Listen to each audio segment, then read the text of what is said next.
ऐसा शिक्षा मंत्री जो इतना संवेदनहीन और इतनी अनर्गल बयानबाजी, और शिक्षा मंत्री मैं समझता हूं कि ये किसी स्टेट में, राजस्थान में नहीं, देश के किसी स्टेट में इस तरह का नहीं हो रहा होगा।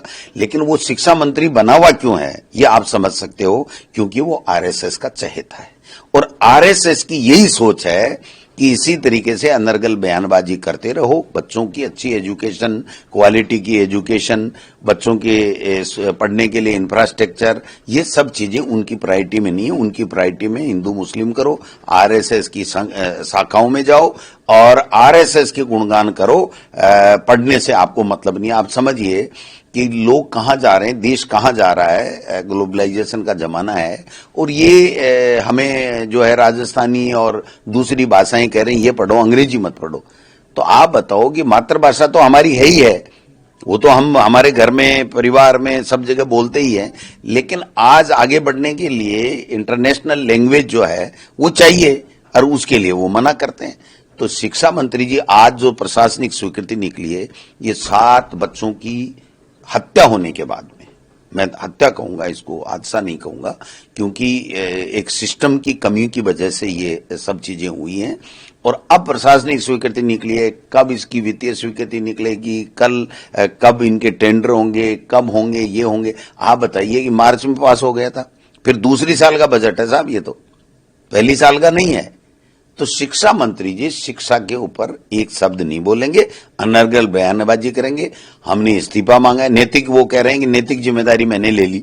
तो नैतिक जिम्मेदारी का मतलब तो समझो, आप ऐसे ही प्रचार करते हो। नैतिक जिम्मेदारी का मतलब है कि ये इस्तीफा लीजिए, मैं विफल हुआ हूं, मेरा जो काम मुझे दिया गया था, जो शपथ मैंने संविधान की ली थी मंत्री बनते वक्त, वो उसमें मैं विफल रहा हूं, इसलिए ये इस्तीफा लो। इस्तीफा कहां है उनका? दिल्ली हाजिरी लगा रहे हैं मुख्यमंत्री जी और कह रहे हैं बस ठीक है, फाइलें पेश कर रहे हैं, ये देखो हमने ये कर दिया, ये कर दिया। 2 साल में किया हुआ तो कुछ है नहीं इन्होंने। देखिए, मोदी जी हो चाहे अमित शाह जी हो, बीजेपी की एक आदत बन गई है कि वो मुद्दों की बात नहीं करते, मुद्दों पे जवाब नहीं देते, अपनी कही हुई बात के ऊपर वो टिकते नहीं है। वो केवल और केवल कांग्रेस को और कांग्रेस के लीडर को कोसते रहते हैं। आज सवाल इतना सा है कि जो ऑपरेशन सिंदूर हुआ वो ट्रंप ने सीज फायर कराया या इन्होंने किया, हमारा क्या नुकसान हुआ वो बात भी इनको बतानी चाहिए, क्योंकि जब संसद में सभी पार्टियां मौजूद हैं और पूरा देश संसद के माध्यम से जानना चाहता है, और एक के बदले, एक सर के बदले 10 सर लाने वाले मोदी जी आज पहलगाम हुआ, पुलवामा हुआ, तो पुलवामा के बाद में कहा था कि अब दोबारा नहीं होगा, सर्जिकल स्ट्राइक की थी, दोबारा पहलगाम हो गया। पहलगाम में 25-26 लोग निर्दोष मारे गए। उसके बाद में आज तक ये नहीं बता पाए कि सुरक्षा में चूक कहां हुई, किस प्रकार से हुआ और वो कौन लोग थे, किस प्रकार से थे। और फिर उसके बाद में 21 जगह जो है वो ऑपरेशन सिंदूर में टारगेट किया गया, फिर वो 9 ही क्यों किए गए। और 9 करने के बाद में जो रक्षा मंत्री जी बार बार कहते थे कि, और योगी जी कहते थे कि हम पीओके लेके रहेंगे, तीसरी बार देश के प्रधानमंत्री बनते ही 6 महीने में हम पीओके ले लेंगे, ये तो हमने तो नहीं कहा, ये देश के गृह मंत्री ने भी, रक्षा मंत्री ने कहा, और योगी जी उत्तर प्रदेश के जो मुख्यमंत्री, उनके प्रधानमंत्री जी के सबसे चहेते, उन्होंने कहा। तो आप बताइए कि पीओके लेने का जब वक्त आया तो ये ट्रंप की धमकी में क्यों आ गए, ये सारी चीजें। और आज सेना के शौर्य के पीछे छुप करके उन्होंने बालाकोट और पुलवामा के समय इन्होंने सत्ता लूट ली, अब दोबारा ये इस तरीके से करना चाहते हैं। और सबसे बड़ी गंभीर बात यह है कि हमारा विदेश मंत्री ये कह रहा है कि हमने पहले उनको सूचना दे दी थी, और सूचना दे दी तो वहां पर कुछ भी नहीं मिला, और कुछ भी नहीं मिला तो फिर देश के प्रधानमंत्री जी ये बताएं कि भाई सूचना किस लिए दी, क्यों दी गई, और ऐसी क्या नौबत आ गई आपको सूचना देकर के टारगेट करना पड़ा। तो मैं समझता हूं कि जो देश की जनता इनसे पूछना चाहती है कि पाकिस्तान को लाल आंख दिखाने वाले और अमेरिका को लव लेटर नहीं लिखे ये कहने वाले इंदिरा गांधी जी जैसा साहस दिखाते और इंदिरा गांधी जी ने अमेरिका के राष्ट्रपति का टेलीफोन नहीं लिया था। उन्होंने कहा मैं पहले मेरा काम करूंगी, मेरे देश का मान और स्वाभिमान बरकरार रखूंगी, और पाकिस्तान के 2 टुकड़े कर दिए थे। वो देश के प्रधानमंत्री आज एक शब्द डोनाल्ड ट्रंप के 25-26 बार कह दिया कि मैंने कराया, मैंने कराया, मैंने कराया। और आप बताइए इससे बड़ी क्या दुर्भाग्य की बात हो सकती है हमारे लिए, सबके लिए, कि जो आतंकवादी देश है, जो प्रोवोक करता है आतंकवादियों को, पनाह देता है, वो वहां का सेनाध्यक्ष, जिसको वहां पर अमेरिका में बुला करके व्हाइट हाउस में उनको डिनर दिया जाता है, और देश का प्रधानमंत्री कुछ भी नहीं कह रहा है।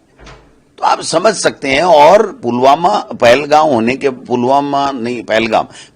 के बाद में बिहार में चुनावी रैली कर रहे हैं। आज तक देश का प्रधानमंत्री ने सर्वदलीय बैठक में नहीं गया। तो आज जब राहुल जी पूछ रहे हैं कि भाई आप बताइए कि ये ट्रंप झूठ बोल रहा है, सच बोल रहा है, नंबर 1।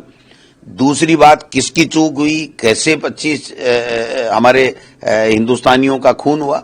अब इसको भी हिंदू मुस्लिम करके, वो हिंदू थे, वो ये थे, ये तो और शर्म की बात है कि अगर वो हिंदू थे और आप देश के प्रधानमंत्री हो, जो अपने आप को सनातनी और हिंदू कहते हो, हमें भी गर्व है कि भाई हम सब अपनी अपनी धर्म को मानने वाले लोग हैं। हिंदू हिंदू मानते हैं, मुस्लिम अपना धर्म को मानते हैं।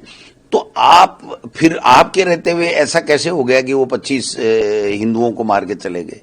तो ये तो और शर्म की बात है। बाकी इसको भी हिंदू मुस्लिम करके इस मुद्दे को गायब करना चाहते हैं। सेना के शौर्य के पीछे अपनी जो विफलता को मोदी जी और अमित शाह जी छुपाना चाहते हैं।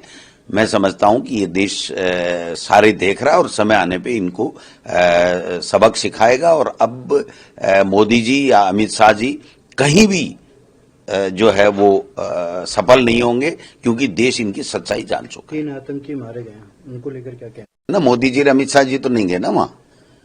सेना तो मारती रहती है आतंकवादियों को, और मारना भी चाहिए, लेकिन 1 के बदले 10, तो 26 के बदले 260 पाकिस्तान की तरफ से आतंकवादियों के सर मोदी जी को लाने थे, जो वो पहले 2014 से पहले कहते थे।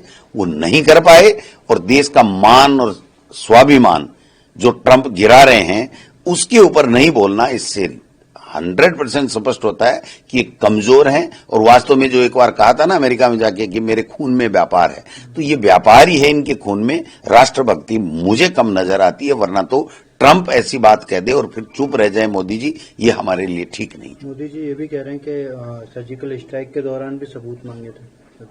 क्या? तो सर्जिकल स्ट्राइक, तो देश के प्रधानमंत्री को पूरी बात देश के लोकसभा में, राज्यसभा में बतानी नहीं चाहिए? सोना के शौर्य के पीछे छुपना चाहते हो, आप विफल हो गए, आप फेल हो गए, आपकी नीति फेल हो गई है ना। और फिर कह रहे हो पेंसिल कितनी टूटी, रबड़ कितने टूटे, पेन कितने टूटे, ये मत पूछो, हमने गोल जो है ना वो परीक्षा पास कर ली। कौन सी परीक्षा पास कर ली आप बताओ तो सही। 1 के बदले 10 लाने वाले 260 आतंकवादियों के सिर तो दिखाओ। तो ये जो सब बातें हैं, ये पूरा देश देख रहा है। ये पूरी तरीके से फेल हो गए, और अमेरिका से डर करके इस तरीके का जो किया जा रहा है, मैं समझता हूं कि देश के स्वाभिमान को चोट लगी, और देश के लोग समय आने पे इनको अपनी औकात बता देंगे।